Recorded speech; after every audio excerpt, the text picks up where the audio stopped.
Sunday ശാലോമിലേക്ക് സ്വാഗതം. ഞാൻ Jose John Mallikassery. Israel വിമാനങ്ങൾ സിറിയയിൽ പലതവണ എയർ റെയ്ഡുകൾ നടത്തി എന്ന വാർത്തയാണ് ഇന്ന് പ്രധാനമായും പുറത്തു വരുന്നത്. സിറിയയുടെ തലസ്ഥാനമായ ഡമാസ്കസിൽ സിറിയൻ പ്രസിഡന്റ് ഹുസൈൻ അൽ ഷാറ അല്ലെങ്കിൽ അൽ ജുലാനി എന്നു പേരുള്ള ആളുടെ പാലസിന് അടുത്തുവരെ ഇസ്രായേൽ വിമാനങ്ങൾ കൊണ്ടുപോയി ബോംബിട്ടു എന്നാണ് വാർത്തകൾ പുറത്തു വന്നിരിക്കുന്നത്. അത് അൽ ജുലാനിക്കുള്ള ഒരു വാണിംഗ് ആയിട്ടാണ് കരുതപ്പെടുന്നത്. ഈ പ്രകോപനത്തിന് കാരണം കുറച്ചു നാളായി സിറിയയിൽ ഡ്രൂസ് കമ്മ്യൂണിറ്റിയിൽ പെടുന്ന ആളുകൾ നേരിടുന്ന ആക്രമണമാണ്. ഡ്രൂസ് എന്നുള്ളത് ഷിയ സെക്റ്റിൻ്റെ മുസ്ലിങ്ങളുടെ മതത്തിലെ ഷിയ സെക്റ്റിൻ്റെ തന്നെ ഒരു ഓഫ് ഷൂട്ടാണ് ഈ ഡ്രൂസ് കമ്മ്യൂണിറ്റി എന്ന് പറയുന്നത്. അവർ ജൂയിഷ് ആയിട്ടുള്ള കുറേ ആചാരങ്ങൾ പിന്തുടരുന്നവരാണ്, ക്രിസ്തുവിനെ അംഗീകരിക്കുന്നവരാണ്, മുഹമ്മദിനെ അംഗീകരിക്കുന്നവരാണ്. അങ്ങനെ ഒരു പ്രത്യേക തരത്തിലുള്ളൊരു മതമാണ് ഈ ഡ്രൂസ് എന്ന് പറയുന്നത്. ഏകദേശം 10 ലക്ഷം ആളുകളാണ് ലോകത്തിലാകെ ഈ ഡ്രൂസ് കമ്മ്യൂണിറ്റിയിൽ പെടുന്നത്. ഈ 10 ലക്ഷം ആളുകളിൽ പകുതിയിലധികം ആളുകളും, അതായത് ഏകദേശം 5 ലക്ഷം അതിന് മേലെ ആളുകൾ താമസിക്കുന്നത് സിറിയയിലാണ്.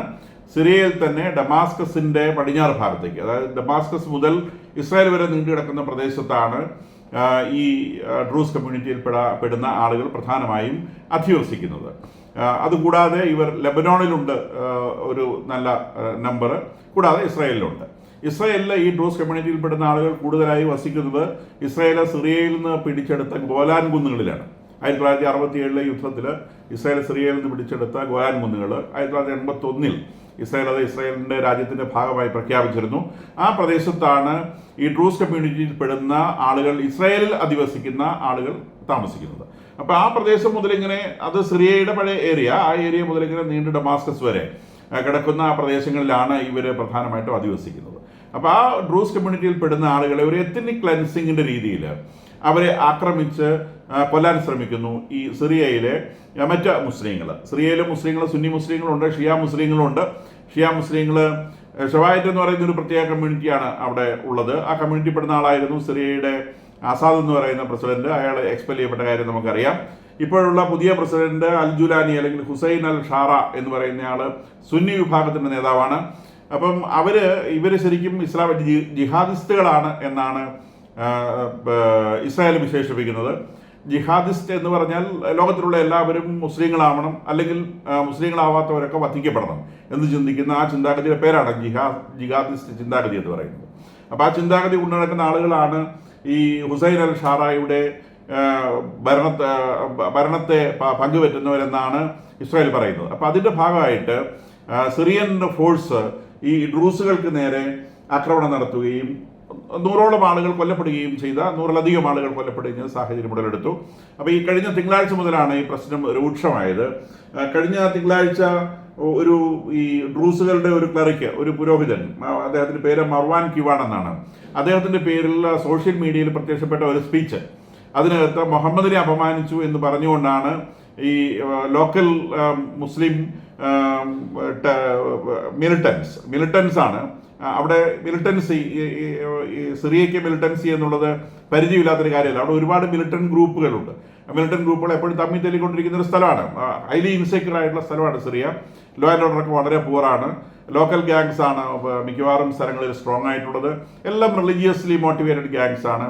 അപ്പോൾ ഈ മുഹമ്മദിൻ്റെ പേരിൽ അല്ലെങ്കിൽ ഈ മുഹമ്മദിൻ്റെ പേരിനെ അപമാനിച്ചതൊക്കെ സാധാരണ മുസ്ലിം രാജ്യങ്ങളിൽ ഉണ്ടാവുന്ന പ്രശ്നങ്ങളാണ്. മുഹമ്മദിൻ്റെ പേര് അപമാനിച്ചു, അല്ലെങ്കിൽ ഖുറാനെ അപമാനിച്ചു എന്നൊക്കെ പറഞ്ഞുകൊണ്ട് മനുഷ്യരെ കൊല്ലുന്നത് പാകിസ്ഥാനിലും ബാംഗ്ലാദേശിലും മുസ്ലിങ്ങൾ എവിടെയൊക്കെ ജീവിക്കുന്നുണ്ടോ അവിടെയൊക്കെ ഇത് വളരെ കോമൺ ആയിട്ടുള്ള സംഗതിയാണ്.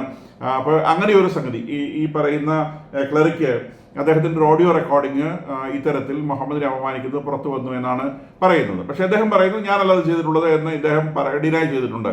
ഞാൻ അങ്ങനത്തെ ഒരു സാധനം ഇറക്കിയിട്ടില്ല, ആരോ എൻ്റെ പേരിൽ ഇത് ചെയ്തു വെച്ചതാണെന്നാണ് അദ്ദേഹം പറയുന്നത്. കാരണം അവരും ഈ മുഹമ്മദിനെ ബഹുമാനിക്കുന്ന ആളുകളാണ്.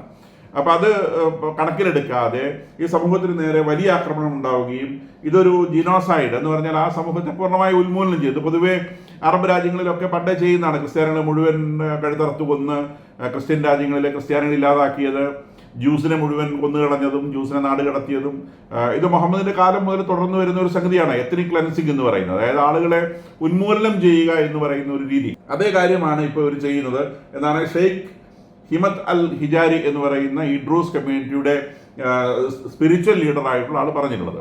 അപ്പോൾ ഇസ്രായേൽ പറയുന്നത് ഈ ഡ്രൂസ് കമ്മ്യൂണിറ്റിനെ രക്ഷിക്കുവാൻ ഇസ്രായേൽ പ്രതിജ്ഞാബദ്ധമാണ് എന്നാണ് ഇസ്രായേലിന്റെ നിലപാട്.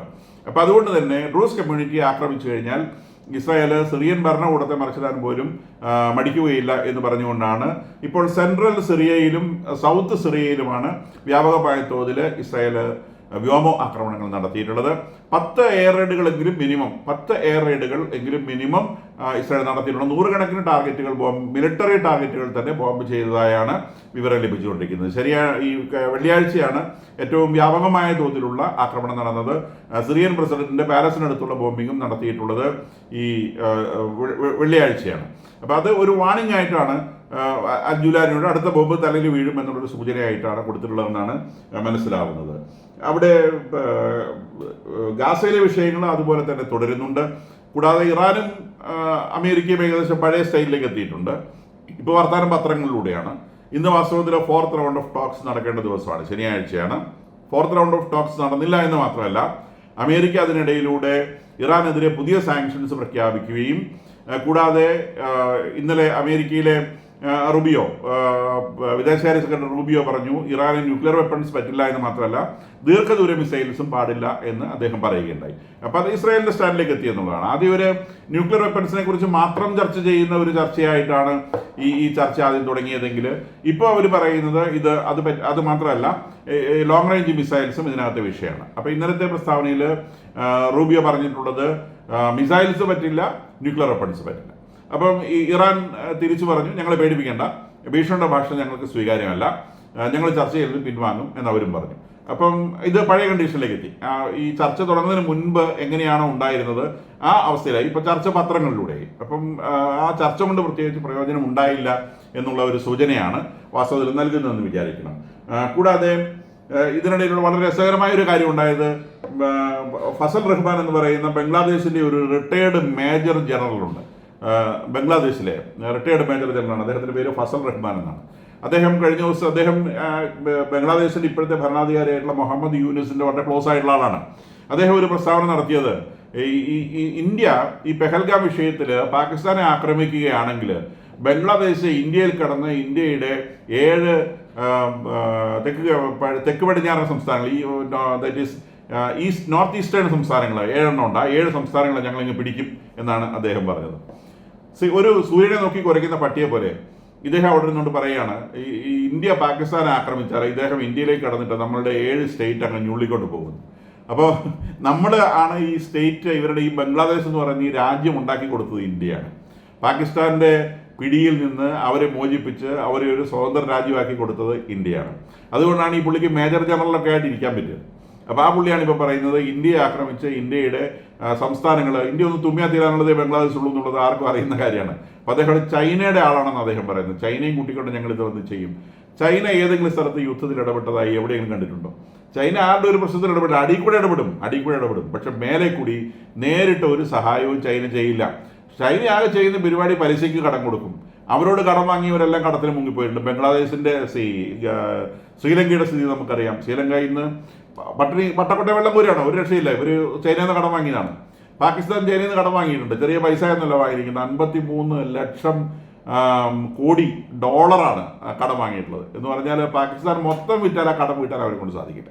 അപ്പോൾ ആ രീതിയിൽ വാങ്ങിയിട്ടുണ്ട്. അപ്പോൾ ഇവർ ആളുകൾക്ക് കടം കൊടുക്കുകയും ബ്ലേഡ് കമ്പനിക്കാരനെ കഴിഞ്ഞും വലിയ കാർക്കശ്യത്തോടെ ആ രാജ്യങ്ങളെ വിഴുങ്ങുകയും ചെയ്യുക എന്നുള്ളതാണ് അവർ ചെയ്യുന്നത്. നോർത്ത് കൊറിയയുടെ അവസ്ഥ അങ്ങനെയാണ്. ചൈനയുടെ അടിമയാണ് നോർത്ത് കൊറിയ എന്ന് പറയുന്നത്. തായ്വാനെ അടിമയാക്കാൻ ശ്രമിച്ചുകൊണ്ടിരിക്കും, തായ്വാൻ സമ്മതിക്കാതെ ഫൈറ്റ് ചെയ്ത് നിൽക്കുന്നു. അപ്പോൾ ഇങ്ങനെയാണ് ഇവിടുത്തെ കാര്യങ്ങളുള്ളത്. അപ്പോൾ ചൈന ഇവരെ സഹായിച്ച് ഇന്ത്യക്കെതിരെ ഏതാണ്ട് ചെയ്യാൻ കഴിയുമെന്നാണ് ഇവർ വിചാരിക്കുന്നത്. മാത്രമല്ല ഇന്ത്യ പോലത്തെ ഒരു രാജ്യത്തോട് മുട്ടാനൊന്നും ചൈന നിൽക്കില്ല. നമുക്ക് അവരോട് നേരെ യുദ്ധം ചെയ്ത് തോൽപ്പിക്കാൻ കഴിയും എന്നതുകൊണ്ടല്ല അത് പറയുന്നത്. ഇന്ത്യ ഒരു ന്യൂക്ലിയർ പവർ തന്നെയാണ്, മൈറ്റുള്ളൊരു കൺട്രിയാണ്, ഐഡന്റിറ്റി ഉള്ളൊരു കൺട്രിയാണ്, ഇന്റർനാഷണൽ കമ്മ്യൂണിറ്റിയിൽ റെസ്പെക്റ്റഡ് ആയിട്ടൊരു കൺട്രിയാണ്. പാകിസ്ഥാനോ ബംഗ്ലാദേശോ പോലെ അല്ല ഇന്ത്യ. ഇന്ത്യക്ക് ലോകത്തിലെ ഏത് രാജ്യത്തിൻ്റെയും ഒപ്പം തലയെടുപ്പ് എല്ലാ കാലത്തും സ്വാതന്ത്ര്യം കിട്ടിയ കാലം മുതൽ ഇന്ത്യക്ക് ലോകരാജ്യങ്ങളുടെ മുൻപിൽ ഒരു ഐഡന്റിറ്റി ഉണ്ടായിരുന്നു. ഇംഗ്ലണ്ട് പോലെയോ അമേരിക്ക പോലെയോ ഉള്ള അന്തസ്സുള്ള രാജ്യങ്ങളുടെ കൂട്ടത്തിൽ അണിനിരത്താൻ പറ്റിയ രാജ്യം തന്നെയാണ് ഇന്ത്യ. റഷ്യയുടെ പേര് ഞാൻ ആ കൂട്ടത്തിൽ പറഞ്ഞില്ല എന്നും നിങ്ങൾ ശ്രദ്ധിക്കണം. ഇന്റർനാഷണൽ കമ്മ്യൂണിറ്റിയിൽ റെസ്പെക്റ്റഡ് ആയിട്ടുള്ള രാജ്യമല്ല റഷ്യ.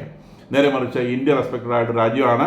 ഇന്ത്യയുടെ നിലപാടുകളെക്കുറിച്ച്, ഇവിടുത്തെ മതസ്വാതന്ത്ര്യത്തെക്കുറിച്ച്, ഇവിടുത്തെ ഡെമോക്രസിയെക്കുറിച്ച് ലോകത്തിലെ എല്ലാവർക്കും നിശ്ചയമുള്ള സംഗതിയാണ്. ലോകത്തിൽ ഡെമോക്രസിയുള്ള അപൂർവം ചില രാജ്യങ്ങളിൽ, വ്യക്തി സ്വാതന്ത്ര്യമുള്ള അപൂർവം ചില രാജ്യങ്ങളിൽ ഒന്നാണ് ഇന്ത്യ എന്നുള്ളത് പ്രത്യേകം ശ്രദ്ധേയമായ സംഗതിയാണ്.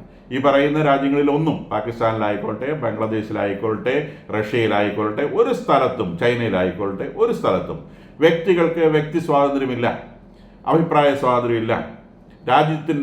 രാജ്യം ഭരിക്കുന്നവരുടെ, രാജ്യത്തിലെ ഓട്ടോക്രാറ്റ്സിൻ്റെ അഭിപ്രായത്തിനെതിരായി എന്തെങ്കിലും മിണ്ടിയാൽ പിറ്റേ ദിവസം ജയിലിൽ പോയി കിടക്കും, അല്ലെ കഴുത്തിന് മുകളിൽ തലയുണ്ടാവില്ല, പബ്ലിക്കായിട്ട് കഴുത്തിറക്കും. ഇന്ത്യയിൽ അങ്ങനത്തെ യാതൊരു സാഹചര്യവുമില്ല.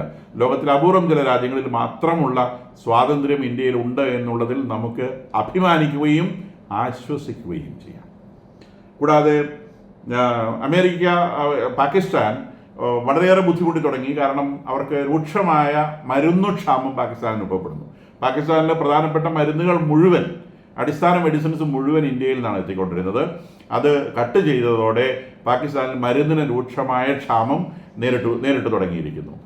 ഇപ്പോൾ ഇമ്മീഡിയറ്റ് ഇഫക്റ്റ്, ഈ പെഹൽഗാം ആക്രമണത്തിൻ്റെ ഒരാഴ്ച കഴിഞ്ഞതിന് ശേഷം പാകിസ്ഥാൻ ഉണ്ടായിട്ടുള്ള ഏറ്റവും ഇമ്മീഡിയറ്റ് ആയിട്ടുള്ള ഇഫക്റ്റ് എന്ന് പറയുന്നത് മരുന്നുകൾ കിട്ടാനില്ല എന്നുള്ളതാണ്. അപ്പോൾ ഇത് ഇന്ത്യയിൽ നിന്നാണ് ഈ മരുന്നുകൾ പോയിക്കൊണ്ടിരുന്നത്. നമ്മൾ ഇന്നലത്തെ വീഡിയോയിൽ അത് സൂചിപ്പിച്ചിരുന്നു. ചെറിയ വിലയുടെ മരുന്നൊന്നുമല്ല അവിടെ പോയിരുന്നത്. 80 ലക്ഷം കോടി രൂപയുടെ മരുന്നുകളാണ് ഇന്ത്യയിൽ നിന്നും പാകിസ്ഥാനിൽ എത്തിക്കൊണ്ടിരുന്നത്. ഞാനിന്നലെ സൂചിപ്പിക്കുകയുണ്ടായി.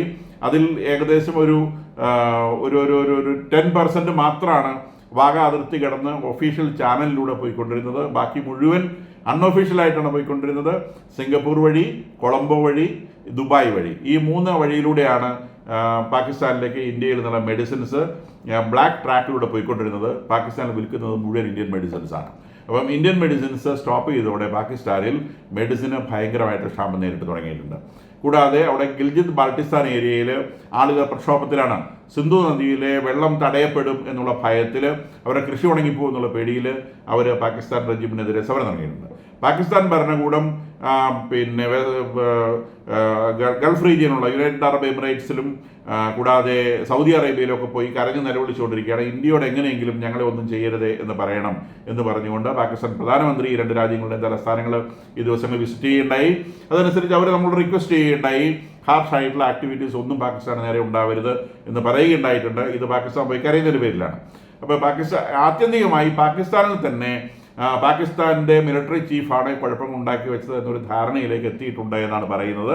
പക്ഷേ മിലിറ്ററി ചീഫിനെതിരെ യാതൊരു തരത്തിലുള്ള നടപടിയെടുക്കാനും പാകിസ്ഥാനെ കൊണ്ടാവില്ല. കാരണം അവിടെ ശരിക്കുള്ള ഭരണം, അല്ലെങ്കിൽ ശരിക്കുള്ള അധികാരം എന്ന് പറയുന്നത് ഈ മിലിറ്ററി ചീഫിൻ്റെ കയ്യിലായിരിക്കുന്നത്. മിലിറ്ററി ചീഫ് നിശ്ചയിക്കും അവിടെ ആര് പ്രസിഡന്റ് ആവണം, ആര് പ്രധാനമന്ത്രിയാവണം, ഇത്തരം കാര്യമൊക്കെ അവരെ തീരുമാനിക്കുന്നത്. ഭരണം നിങ്ങൾ നടത്തിക്കോ, പക്ഷേ തീരുമാനം നിങ്ങൾ എടുക്കും. അതുകൊണ്ട് മിലിറ്ററി ചീഫിന് ഒന്നും ചെയ്യാൻ പറ്റില്ല. കഴിഞ്ഞ നവംബറിൽ റിട്ടയർ ചെയ്ത് പോകേണ്ട ആളാണ് ഇപ്പോൾ ഇരിക്കുന്നവൻ, ഈ ഇന്ത്യക്കെതിരെ പ്രവർത്തിക്കുന്നവൻ, ഹിന്ദുസ്ഥാനെ നശിപ്പിക്കണം എന്ന് പറയുന്നവൻ. അവനെ എക്സ്റ്റൻഷൻ വാങ്ങി അവിടെ ഇരുന്നിട്ടാണ് ഈ പെഹൽഗാം എന്ന് പറയുന്ന ഓപ്പറേഷൻ നടത്തിയതെന്നും നമ്മൾ മനസ്സിലാക്കണം.